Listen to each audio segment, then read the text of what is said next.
Vocês sabem o que devem fazer como pastor. Cada cargo ensina o que se deve fazer. Depois dessa revelação eu marquei um dia de vigília com a igreja. O Espírito Santo impactou a noite da nossa vigília, como alcançou pessoas que não são do nosso ministério.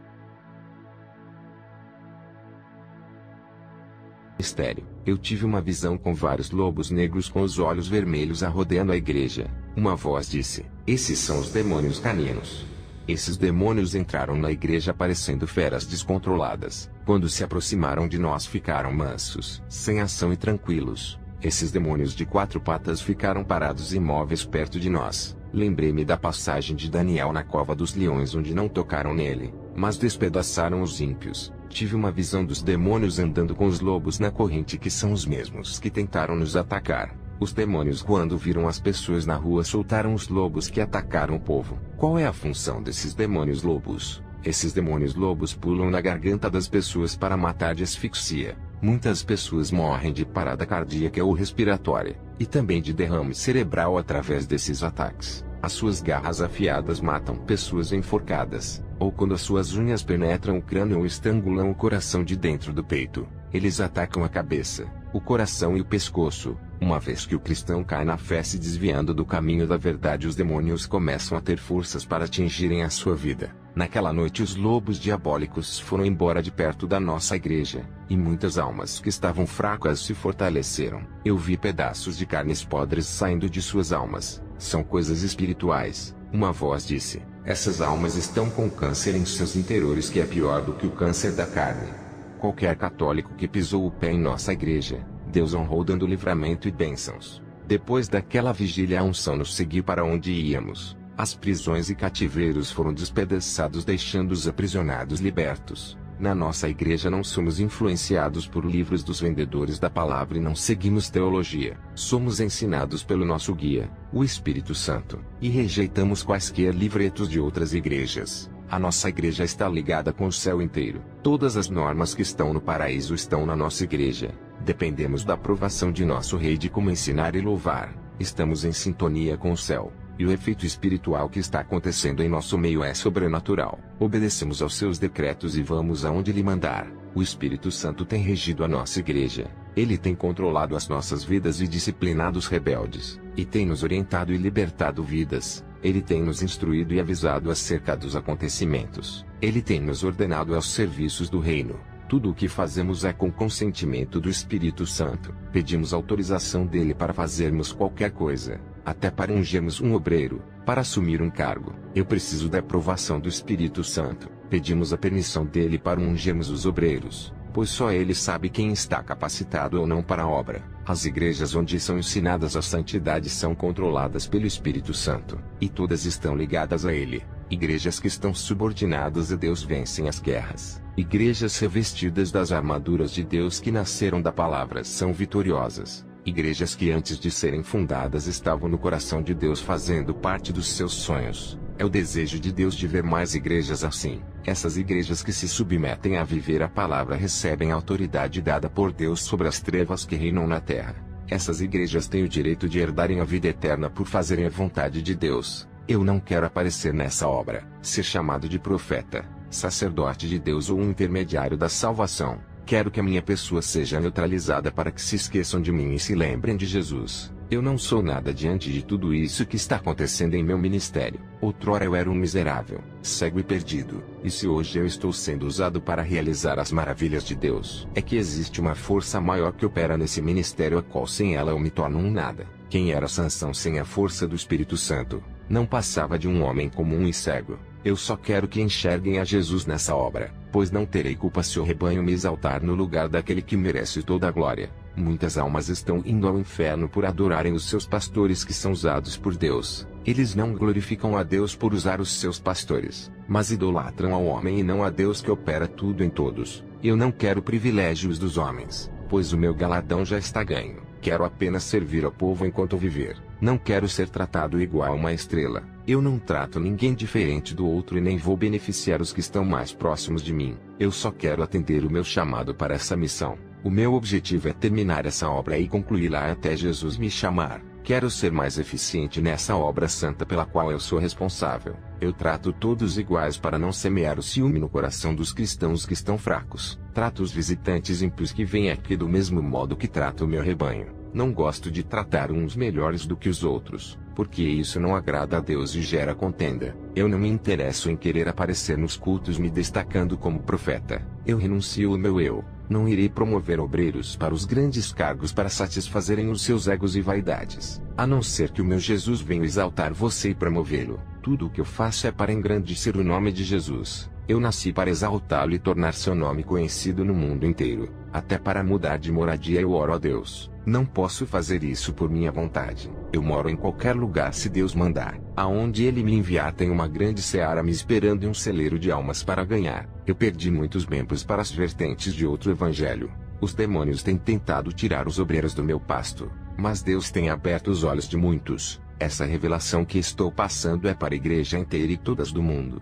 Tem profecias que é apenas para uma pessoa, ou para aquela congregação inteira, mas o que eu falo é para todas as igrejas dos 4 cantos do mundo. Eu estava orando e Deus me trouxe uma revelação que não é para falar. Deus me revelou um casal. Um deles não serve a Jesus. Nesse caso é o homem. A esposa desse homem é uma cristã. O Senhor me revelou que esse homem tem uma amante. Eu sou contra o divórcio, e não falei para ela. E o Senhor me revelou sobre o engano e a mentira neste casamento. Eu tive uma visão desse homem comprando uma arma. E o Senhor disse: não fale sobre essa traição conjugal para a mulher. Ela irá falar para seu esposo que foi revelada sobre a traição.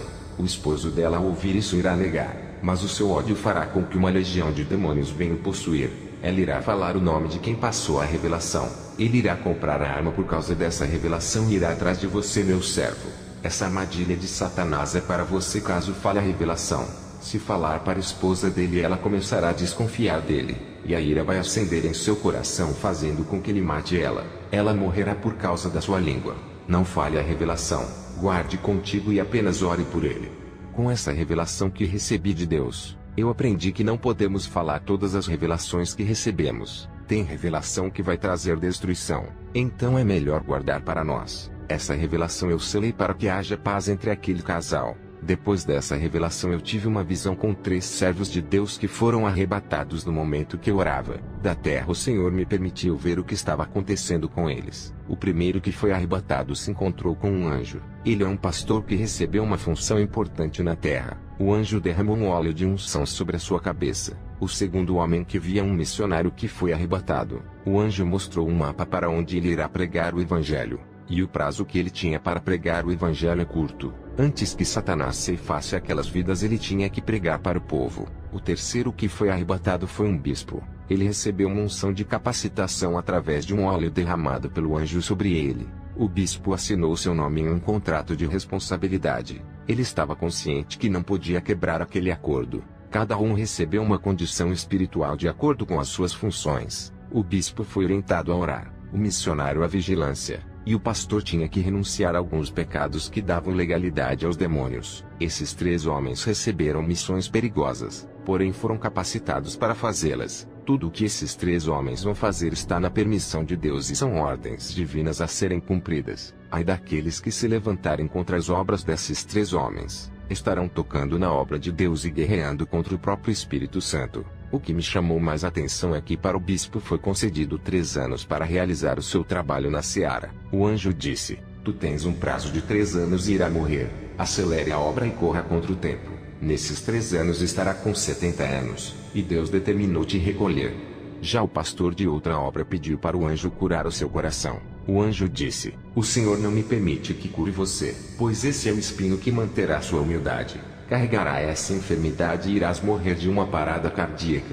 O pastor preocupado perguntou se iria viver por pouco tempo por causa da enfermidade, pois tinha somente 52 anos. O anjo não revelou o dia da sua morte, porém disse que ele não chegaria aos 65 anos, pois Deus determinou que iria levar a sua alma por causa dos planos de Satanás para o corromper. O anjo disse para ele viver em santidade, pois a qualquer momento ele poderá ser recolhido. O missionário de 36 anos de idade também perguntou para o anjo se viveria muito. O anjo disse que o amor de Jesus era muito grande pela alma dele, e pediu para continuar obedecendo a palavra. O anjo disse: és jovem, não se preocupe, pois grande é a sua caminhada na obra. é um servo virtuoso e receberá uma missão especial para realizar na obra de Deus.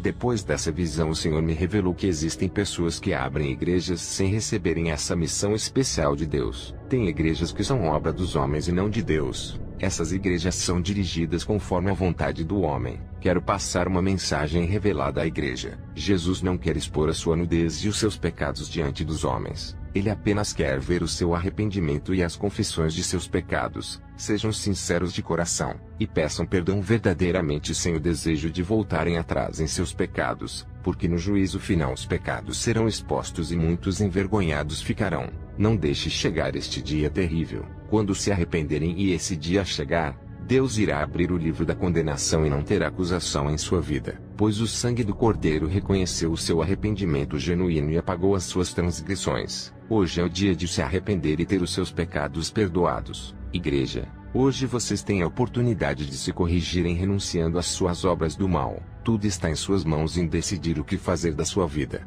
Através dessa palavra vocês têm o poder de escolher. É o momento de perdoar. É hora de esquecer tudo de ruim que aconteceu. Hoje é o dia de querer viver uma nova vida. Deus lhe dá liberdade para se achegar a Ele. Para cada pecado existe um tipo de tortura no inferno. Lá não existe respeito dos demônios. Eles torturam a imagem de Deus que é você. No inferno não há fôlego nem descanso.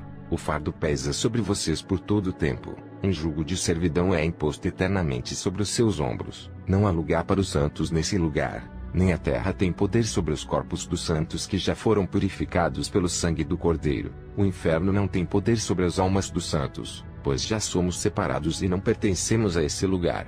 Muitas pessoas não vão deixar vocês crerem em meu testemunho. Essas pessoas vão colocar dúvidas e incertezas. Essas pessoas são os próprios cristãos e pastores. Muitos deles vão ouvir esse testemunho e não irão acreditar, mas se lembrarão de cada palavra desse testemunho quando estiverem no inferno. Quero deixar a última mensagem para você que ainda não se tornou um cristão.